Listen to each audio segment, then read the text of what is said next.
Nathuram Godse last person थे जो यहाँ रुके थे।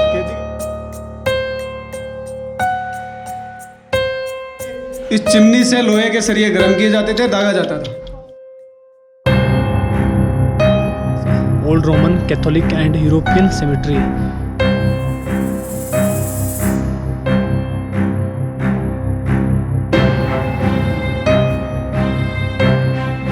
क्या डगशाई का जो ग्रेवयार्ड है वो हॉन्टेड है?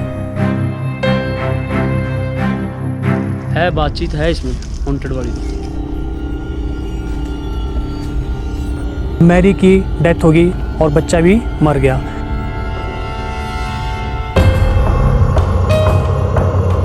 सुना है कि मैरी रेबेका बस्टन जो थी ये अपनी कबर के आसपास ना दिखाई देता है रात को।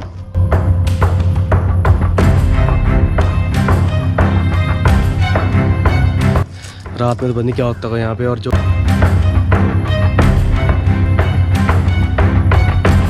अगर आप भगवान पे विश्वास करते हैं तो आपको शैतान पे भी करना पड़ेगा।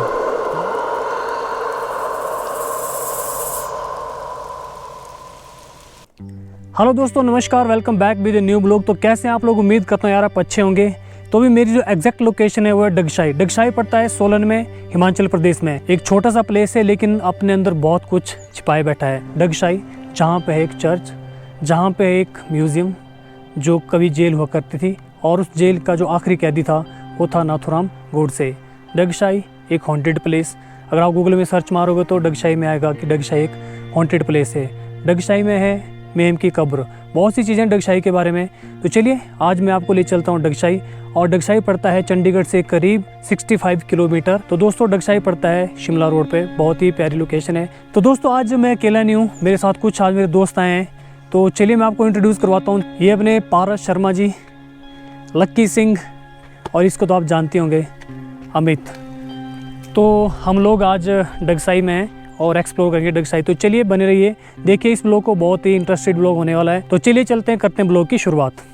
तो अभी हम लोग हैं उस एरिया में जहाँ पे जेल है। और मैं आपको बता दूँ कि इस एरिया में एक तो बाबा विश्वकर्मा जी का मंदिर भी है, और पीछे जेल है, म्यूज़ियम है, और यहाँ बहुत अच्छा व्यू है। वीडियोग्राफी यहाँ पे ज़्यादा अलाउ नहीं है क्योंकि ये कंटेनमेंट जोन है आर्मी का। तो बहुत कम जगह ऐसी है जहाँ पे हम लोग वीडियोग्राफी कर सकते हैं। कुछ इस तरह का एरिया यहाँ जहाँ पे म्यूज़ियम है। ये देखिए यहाँ पे जो टाइमिंग है वो है मॉर्निंग 9:30 से 12:30 तक, और इवनिंग में 2:30 से 5:30 तक। संडे जो है क्लोज़ है।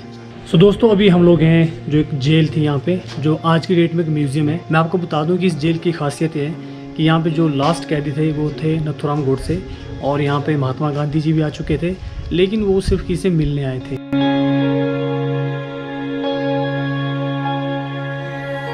सो दोस्तों अभी हम आपको विज़िट करवाएंगे जो यहाँ पे जेल है उसकी। तो चलिए आपको विज़िट करवाते हैं, अंदर ले चलते हैं, दिखाते हैं आपको कैसे यहाँ पे जेल थी, क्या क्या सेल थे, कैसे सेल थे, किसको कहाँ रखा गया था। तो चलिए।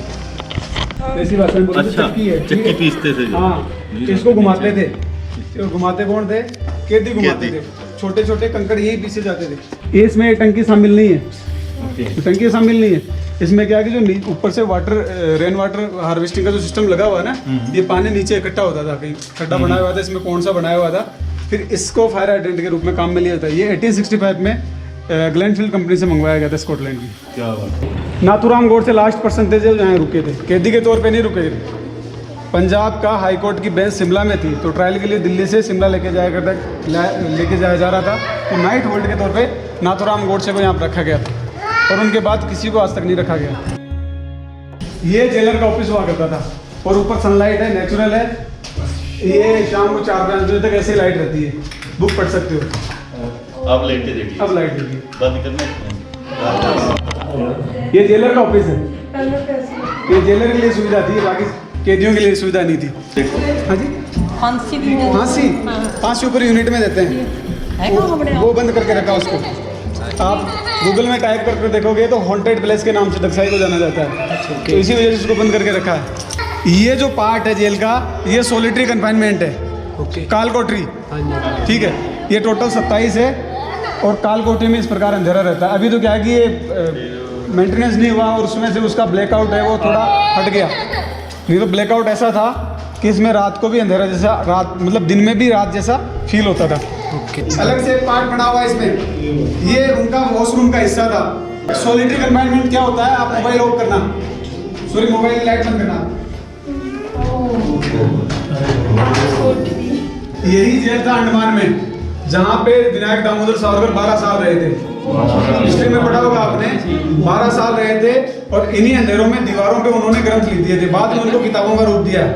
टोटल उन्होंने 4 या 5 किताबें, इतनी बड़ी उन्होंने रचना लिखी, इतना बड़ा उन्होंने ग्रंथ लिखा कि उनको 4-5 किताबों का रूप दिया गया बाद में। और ऐसे ही थे वो कालकोट में अंडमान में, जहाँ पे सावरकर पूरे 12 साल रहे। और सावरकर अंडमान जेल में क्या, सॉरी सेलुलर जेल अंडमान में 1-2 मटकी होती थी हर सेल में, एक पीने के पानी के लिए, दूसरी वॉशरूम के लिए। महात्मा गांधी यहाँ पे पूरे 2 दिन और 1 रात रुके थे, अपनी इच्छा से आए थे, कैदी के तौर पे नहीं आए थे इसलिए। तो 3rd डिग्री का ये ब्रिटिशर्स के कारण ही आया। उस समय यहाँ 3 सेल है ये, तो उनके स्टेज 1, स्टेज 2, स्टेज 3 ऐसे उनकी पनिशमेंट चलती थी।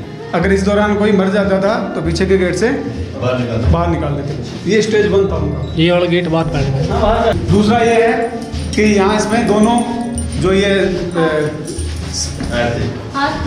ऐसे हथकड़ियाँ टाइप की, इस पे हाथ बांधे जाते थे और यहाँ पे पनिशमेंट दी जाती थी। ये उनका 3rd डिग्री टेम्परेचर था, सॉरी टॉर्चर था, जिसमें कि यहाँ पे इस चिमनी से लोहे के सरिये गर्म किए जाते थे, दागा जाता था।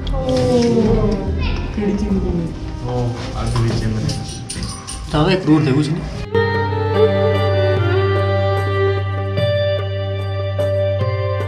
तो दोस्तों अभी हमने विज़िट करवाया आपको अंदर का। इस तरीके से कुछ जेल थी, यहाँ पे कुछ सेल थे। सो बहुत ही डरावनी और ख़तरनाक तरीके से ये जेल तैयार की गई है। जिस तरीके से अंदर जो यातनाएं दी जाती थी कैदियों को, वो बहुत ही ज़्यादा ख़तरनाक, जैसा कि आपने सुना जो बताया गया आपको। सो अभी हम लोग जा रहे हैं जो यहाँ पे ग्रेव यार्ड है उसकी तरफ। तो चलिए ले चलते हैं आपको ग्रेव यार्ड, जो कि एक भूतिया प्लेस है।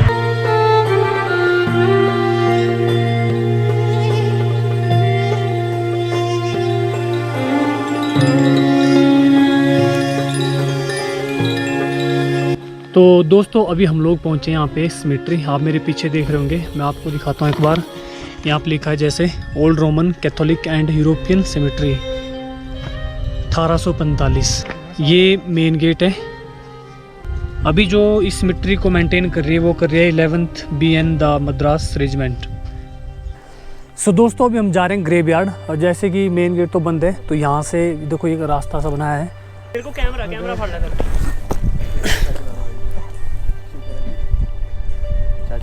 बच्चा फिर चढ़ना कितना, ये भी सोच लो।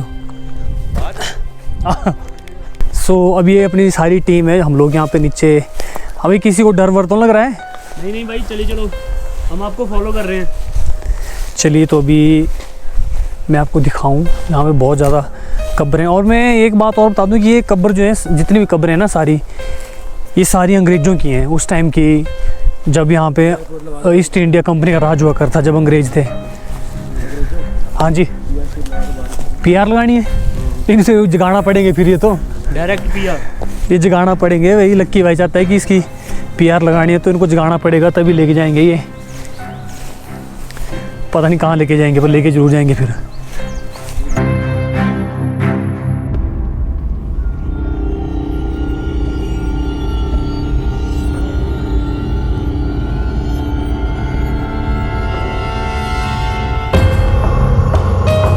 तो अभी हम लोग पहुंच चुके हैं मेम की कब्र, जो बहुत ही ज़्यादा फेमस है डगसाई में, जिसकी वजह से डगसाई जो है हॉरर प्लेसेस में आता है। तो मैं एक बार गेट दिखा दूं, फिर आया।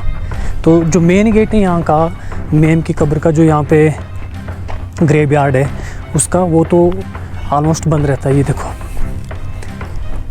ये है मेन गेट, और ये रहता है बंद प्रॉपर, कुछ इस तरीके का है। तो क्या है कि अंदर जाने के लिए साइड से रास्ता निकाला है। तो चलिए ले चलते हैं आपको और दिखाते हैं वो मेम की कब्र, जो कि बहुत ज़्यादा फेमस है डगशाई में।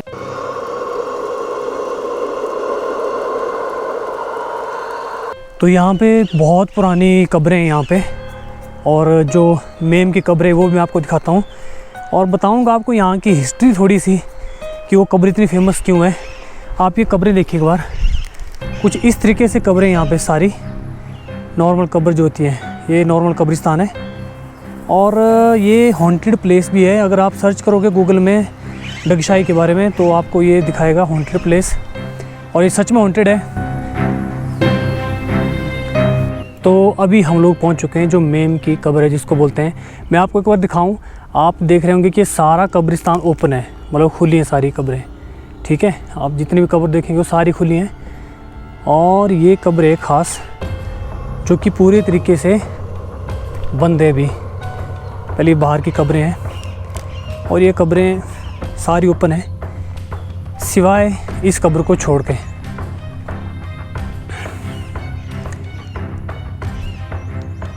ये कब्र है, आप देखिए ध्यान से। एक औरत है, औरत की गोद में एक बच्चा है। ये देखिए एक औरत है, औरत की गोद में एक बच्चा है और पीछे एक एंजल है।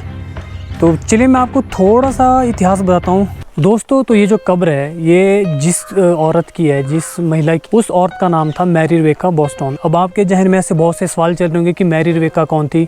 तो चलिए मैं आपको बता दूं कि मैरी रेबेका जो थी वो थी मेजर जॉर्ज बोस्टन की बीवी। तो मेजर जॉर्ज बोस्टन यहाँ पे एक अंग्रेजी अफसर था जो कि शादी के बाद यहाँ पे आया और डगशाई में रहने लगा।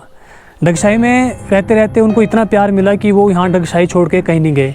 तो जो मेजर की बीवी थी मैरी, वो प्रेग्नेंट हुई। प्रेग्नेंट होने के बाद उनको बताया गया कि आप यहाँ पे डिलीवरी मत करना बच्चे की, क्योंकि यहाँ पर जो फैसिलिटी बिल्कुल भी नहीं थी। लेकिन मेजर और उनकी मिसिस मैरी ने ये माना कि अगर हमें डगशाई से इतना प्यार मिला तो हम ये जगह छोड़ के नहीं जाएंगे। इसलिए उन्होंने फैसला लिया कि हम अपने बच्चे को यहीं डिलीवर करेंगे। हुआ क्या है कि जब 8वां महीना चला तो उस दौरान जो है मैरी की डेथ हो गई और बच्चा भी मर गया। तो इससे जो मेजर था उसको बहुत दुख लगा। तो उस मेजर ने उनकी यादगार में यहाँ पे ये जो आप देख रहे हैं जिसमें एक औरत है जो मैरी है और उनकी गोद में एक बच्चा है और पीछे का जो स्टैचू एक एंजल का है, तो ये मेजर ने उनकी यादगार में बनाया। तो ये जो कब्र है ये है मैरी रेबेका बोस्टन की।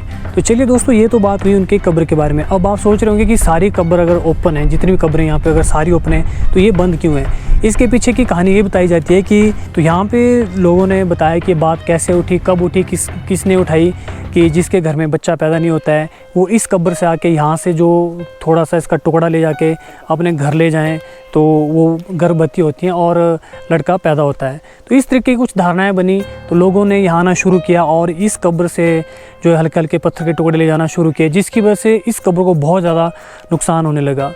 तो दोस्तों, ये जो स्टैचू था इसकी दोबारा फिर मुरम्मत की गई और इसको प्रॉपर चारों तरफ से बाउंड्री लगा दी, जाली लगा दी ताकि लोग यहाँ पे ना आएँ और यहाँ से जो ये स्टैचू है इसको ना तोड़ें, यहाँ से जो है पत्थर ना लेके जाएं।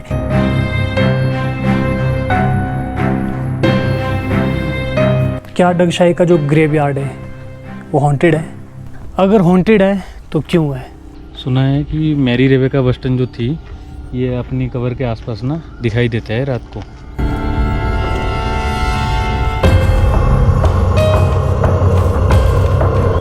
तो दोस्तों, अभी जो हम यहाँ ग्रेवयार्ड में ना, जो मेरे साथ मेरे दोस्त हैं ना, वो सब शांत हो गए यहाँ पे आके। अब पता नहीं उनको क्या हुआ है। ये जितने भी अभी शांत हैं, सब कुछ बोल ही नहीं रहे हैं। मुझे लगता है अमित है भाई के अंदर तो मैरी मैडम आ गई। पारस नहीं बोल पा रहा है, लक्की नहीं बोल पा रहा है। अब किसी के अंदर कुछ आया तो नहीं? बहुत आ गया, ऐसा चला गया। कमर खतरा लग रही है, लंबी जी दिख रही है। वो देख, क्यों ना हमें वहाँ पे जाना चाहिए, लंबी जी क्यों ना हमें। तो भाई ऐसा कुछ है क्या? क्यों डर डूर तो नहीं क्या कहीं आप लोग? अभी दोपहर है तो ठीक है ना फिलहाल? No problem. चलो, ये जो लोकेशन है वाकई में हॉन्टेड तो है ये, बट अभी फ़िलहाल तो अभी ज़्यादा कुछ लग नहीं रहा, लेकिन है बातचीत है इसमें हॉन्टेड वाली। तो भाई जो दिन में इतनी सुनसान है, रात में तो बंदी क्या होता है यहाँ पे। और जो बंदे रात को यहाँ पे आते हैं उनको तो भाई मेरा सलूट है, भाइयों को मेरा, भाइयों बहनों जो आती है रात को उनको सलूट है मेरा भाई। तो दोस्तों, लोग बोलते हैं कि आज भी यहाँ पे जो मैरी रेबेका बोस्टन थी वो दिखती है रात को। बोलते हैं कि वो ये जो उसकी कब्र है उसकी देख रेख करती है। बहुत सी ऐसी बातें बोलते हैं लोग और कहानियाँ भी हैं, सुनाते हैं लोग कि देखा उसको लोगों ने, वो रक्षा करती है इस कब्र की, इसलिए ये हॉन्टेड बताई जाती है। कितना सच है कोई नहीं जानता, लेकिन अगर आप किसी भी लोकल को पूछोगे तो वो ज़रूर बताएगा कि ये हॉन्टेड है। तो दोस्तों, लोग बोलते हैं कि भूत नहीं होते, ऐसा वैसा कुछ नहीं होता। मैं आपको 100 बातों की एक बात बताऊं, अगर आप भगवान पे विश्वास करते हैं तो आपको शैतान पे भी करना पड़ेगा। बोलने का मतलब हर पॉजिटिव एनर्जी के साथ एक नेगेटिव एनर्जी होती ही होती है। अगर पॉजिटिव एनर्जी है तो नेगेटिव एनर्जी का होना भी जायज़ है। भगवान है तो शैतान भी है। लोग मानते हैं नहीं मानते बात अलग है, लेकिन ये जो कब्रिस्तान है थोड़ा हॉन्टेड बताया जाता है ये।